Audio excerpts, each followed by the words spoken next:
There is a room on the second floor of Graceland that no paying visitor has ever entered, no camera has ever captured, and no member of the public was ever supposed to know existed.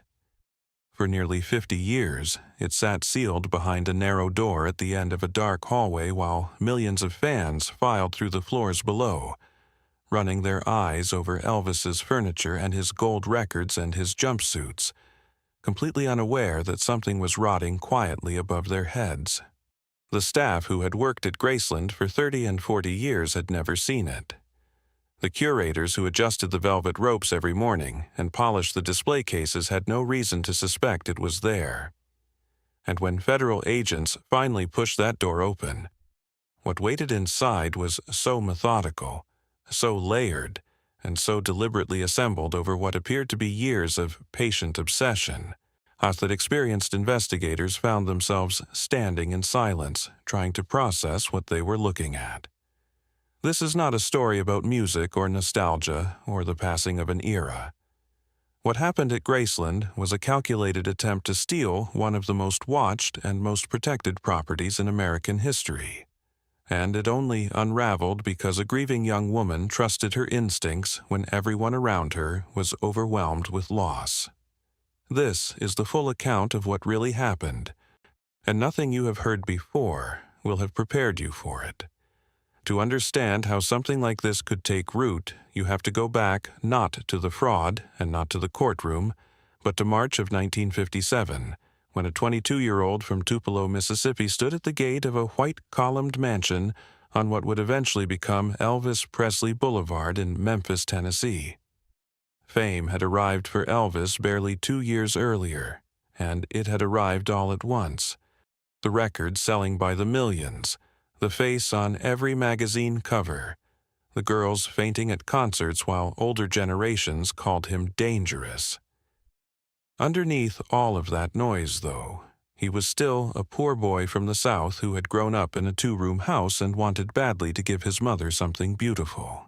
And Graceland, purchased for $100,000 and named after the original owner's daughter Grace, sitting on 13.5 acres of rolling Tennessee land south of downtown Memphis, was exactly that. From the moment Elvis moved in, the house began absorbing his personality like a sponge.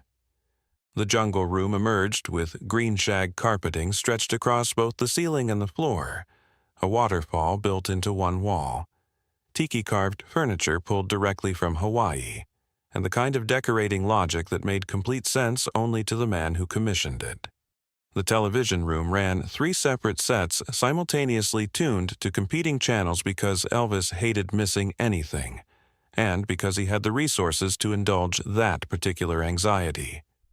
Out back, the meditation garden became one of his most private retreats, a place where the noise of fame couldn't fully reach him, where he could sit in the Tennessee air and feel something quieter than celebrity.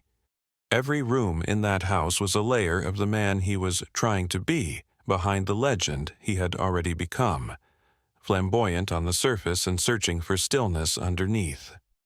Graceland also functioned as a genuine family home, which is something the tourist experience can only partially convey.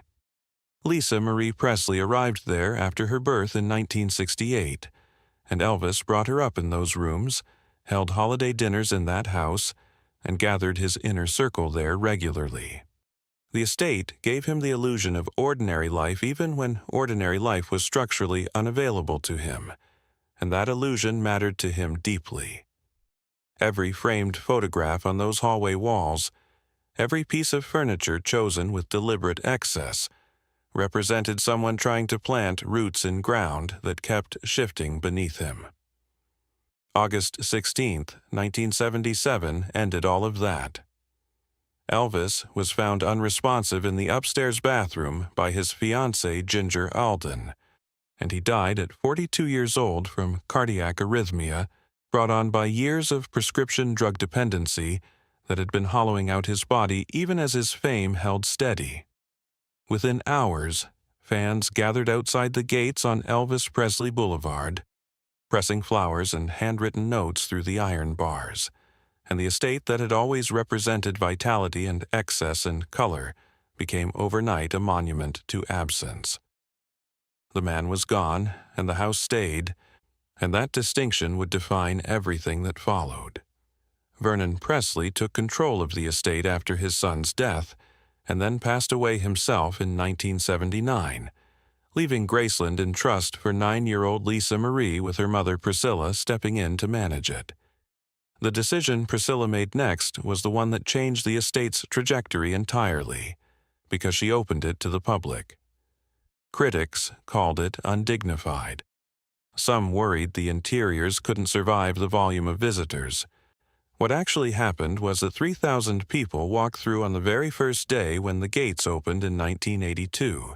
The estate earned back its initial investment within a year, and by the 1990s, Graceland was generating more than $15 million annually and had become the second most visited private residence in the United States, behind only the White House. The gamble hadn't just paid off. It had turned a financially precarious property into a cultural institution that generated its own kind of gravity. Lisa Marie inherited full ownership when she turned 25 in 1993, and her relationship with the estate was far more complicated than any visitor walking through the jungle room could understand. She had lost her father there. She had grown up in those rooms while strangers toured the floors below. The public monument and the private memory existed in the same building, and she carried both of them simultaneously for the rest of her life. Her personal finances were rarely stable, despite Graceland's consistent profitability, and poor business decisions combined with what she later described as catastrophic mismanagement drained her resources over the years in ways that became increasingly difficult to conceal. In 2005, she sold 85% of Elvis Presley Enterprises to address mounting debts and raise capital, and that sale cost her a substantial piece of her father's commercial legacy. What she held on to absolutely and without negotiation was the mansion itself and the land it sat on. By 2018, the situation had deteriorated badly enough that Lisa Marie filed suit against her former business manager, Barry Siegel, alleging that more than $100 million of her inheritance had been squandered through negligence and mismanagement, and court filings showed her carrying $16 million in debt from unpaid taxes and legal fees. For the daughter of one of the wealthiest entertainers in American history, it was a humiliating public position. And yet, Graceland remained hers. She visited in secret, staying in the upper rooms away from the tourist routes, sitting quietly in a house that most people experienced only as a museum. She called it her safe place, the one space where the chaos of her life couldn't follow her, and she was deeply involved in its preservation, curating exhibits with personal knowledge no archivist could replicate, and overseeing renovations with the protective instinct of someone who understood what was actually at stake. None of that protection, it turned out, extended to the threat that was already building inside the walls. January 12, 2023, arrived without warning in the way that the worst days always do. Lisa Marie suffered a full cardiac arrest at her home in Calabasas, California, and died that same day at 54 years old. Fans gathered outside Graceland's gates holding candles in the cold Tennessee air, leaving flowers pressed against the iron bars in exactly the way their parents and grandparents had done 46 years earlier. And the grief had a specific quality to it, because this was the second time in a generation that a Presley had died too young, in circumstances connected to the long shadow of extraordinary fame. Lisa Marie was buried in the meditation garden beside her son Benjamin, who had died by suicide in 2020, and near the grave of her father, and the family gathered together in death at the estate that had always been the center of their world. Ownership of Graceland passed to Riley Keough, Lisa Marie's eldest daughter, who was 33 years old at the time, and already building a strong acting career through work in Daisy Jones and The Six and Zola. Riley had spent her professional life forging an identity outside the Presley shadow, and inheriting Graceland brought a completely different kind of pressure, a responsibility wrapped in grief that immediately began revealing its full weight. For several months, she worked quietly with the estate's administrative team, kept the tours running, and honored her mother's wishes by keeping the gates open. Nothing visible from the outside suggested that anything was wrong. But something had already been set in motion long before Lisa Marie died, something that had been building with extraordinary patience for years. The story broke in early 2024, and the world paused to absorb it. A foreclosure notice surfaced in a local Memphis newspaper, claiming that Graceland was to be auctioned off to satisfy a debt of $3.8 million, supposedly borrowed by Lisa Marie Presley from an entity calling itself Nasani Investments and Private Lending, LLC. The paperwork attached to the claim carried signatures and legal stamps, and the kind of formatted authority designed to overwhelm rather than invite scrutiny. Riley scrutinized it anyway, and her instincts were immediate and unambiguous. Her mother had never taken out this loan. The documents felt wrong. Nasani Investments had no traceable presence with any regulatory body, no established business history, no credibility that could survive actual examination. She filed a petition to stop the foreclosure and directed her legal team to start pulling threads, and what unraveled as they pulled was not simply a fraud, but something far more disturbing in its scale and its patience. Federal investigators entered the case when the alleged lender failed repeatedly to produce legitimate documentation of the debt, and the FBI's involvement transformed the matter from a civil dispute into a criminal investigation almost immediately.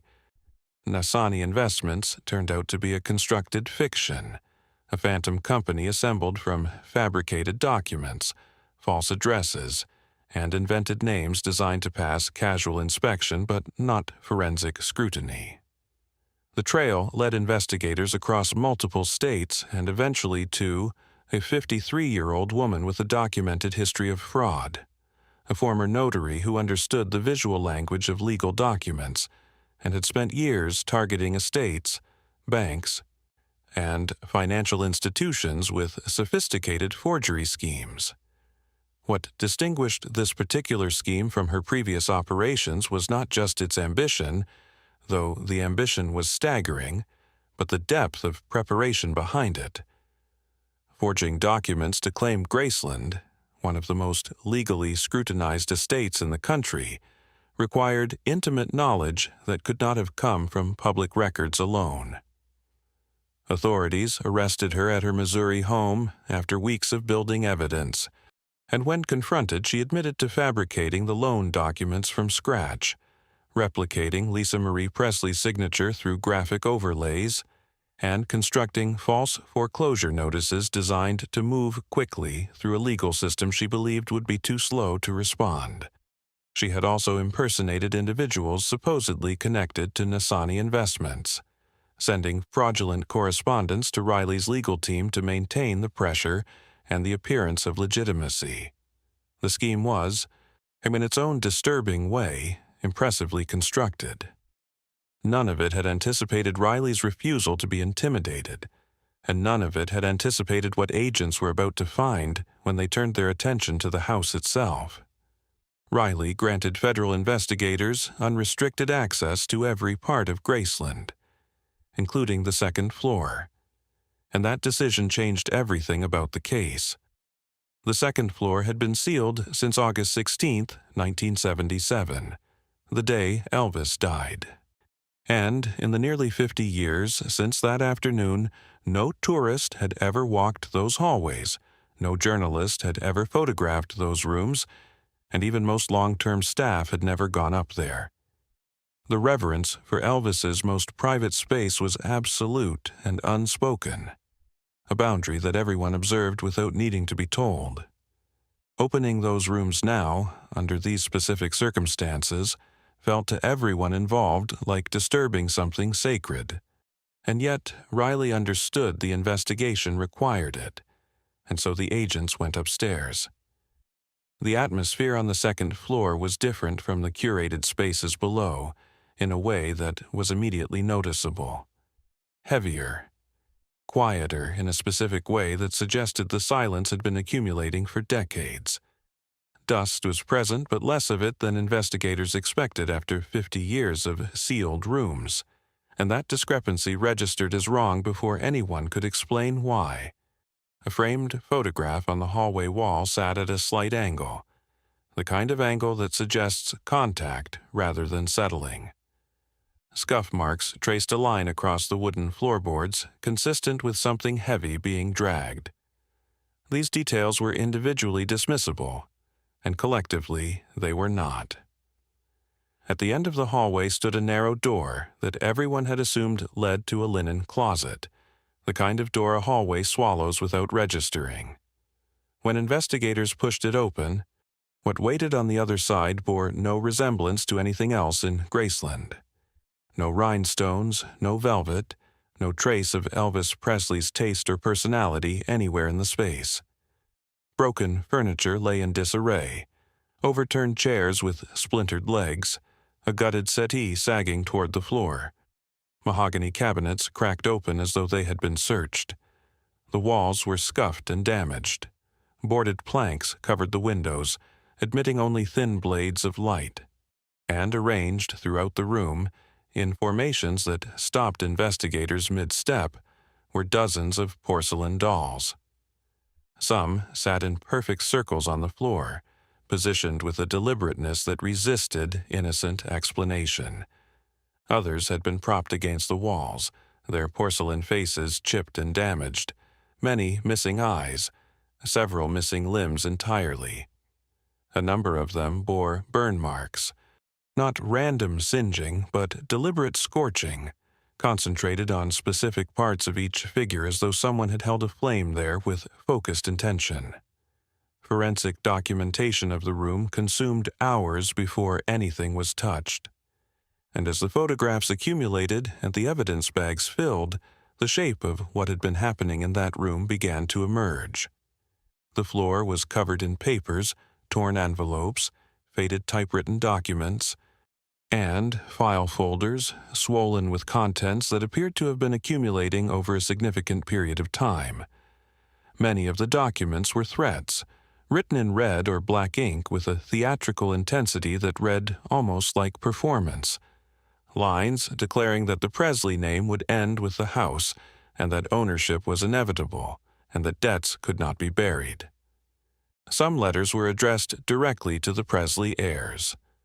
Others read more like private manifestos, dense with grievance and fantasy, the handwriting deteriorating in places as though the urgency of the thoughts behind it had outpaced the pen. Mixed in with the threats were mock legal documents carrying official-looking stamps and formatted text that collapsed under careful examination, seals slightly smudged, signatures inconsistent between versions of the same supposed document, multiple iterations of the same forged deed existing side by side as though the creator had been refining her craft through obsessive repetition. The most consequential find came when an agent noticed a soft creak beneath a particular section of floorboards, and closer inspection revealed a loose plank with a small black USB flash drive wedged beneath it, coated in dust but intact. The drive contained forged property lien documents, false debt certificates, fabricated correspondence attributed to Lisa Marie Presley, with graphic overlays replicating her handwriting, and two folders that made the scope of the scheme undeniable. One was labeled Final Push and held multiple versions of a forged deed transferring Graceland's ownership to Nisani Investments and private lending. The other was labeled Collapse Plan and outlined a strategy for selling the property quickly under the cover of a legitimate foreclosure, timed specifically to exploit a period of public grief and distraction. Spreadsheets on the drive tracked Graceland's estimated market value across decades. Lists cataloged the most valuable heirlooms and artifacts stored inside the estate. A detailed timetable, identified the periods when the Presley estate would be most legally and emotionally exposed, and Lisa Marie Presley's death appeared on that timetable. The scheme had not begun after she died. It had been built around the anticipation of her death, planned and refined while she was still alive, waiting for the moment of maximum vulnerability.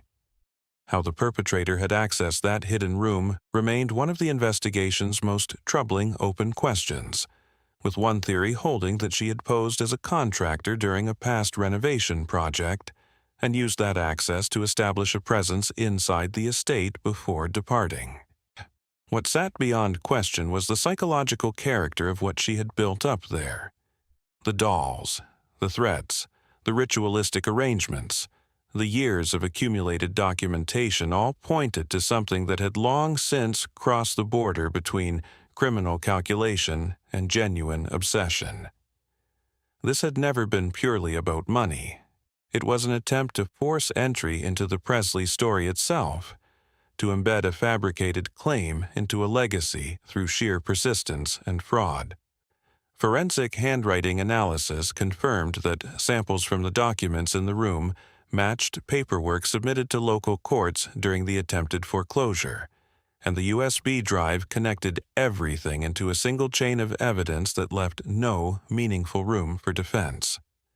Faced with charges including wire fraud, identity theft, forgery, and attempted grand larceny, the woman accepted a plea agreement, admitted guilt on multiple felony counts, and detailed the construction of the scheme for prosecutors. Her sentencing was scheduled for the fall. Formal justice had been secured, though the emotional reality of what had been found inside Graceland did not resolve itself in a courtroom. The staff who had walked past that narrow door for decades, who had given tours and maintained exhibits and considered themselves guardians of something sacred, processed the revelation with visible grief. Some wept during internal briefings. The knowledge that someone had been operating inside the estate, in a sealed room directly above the spaces where visitors stood daily paying tribute to Elvis Presley, constituted a violation that no criminal charge could fully address. Riley was informed of the findings within the hour, and while she was horrified, she was not entirely surprised, because her instincts had been telling her from the beginning that something was deeply wrong, and she had been right about all of it. The public response was immediate and overwhelming. Fans around the world reacted with the visceral emotion that Graceland has always been capable of summoning. Social media filling with tributes and outrage and solidarity. Hashtags calling for the protection of Graceland and justice for Lisa Marie trending within hours of the story breaking. Fan clubs that had been operating since the 1970s issued formal statements. Outside the gates on Elvis Presley Boulevard, people gathered the way they had gathered so many times before during moments of Presley loss, lighting candles and leaving flowers and covering the wall outside the estate with handwritten notes addressed directly to Riley, telling her she was not standing alone. Tennessee officials expressed dismay and pledged action. Legal consultants were brought in to reinforce the estate's inheritance protections. Biometric security was added to key access points within the mansion, and a full forensic sweep of years of records was authorized. Riley's public statement was brief and landed with the weight of everything behind it. Graceland was more than brick and wood, she said. It was a memory of her grandfather, her mother, and the lives they had touched, and she would protect it with everything she had.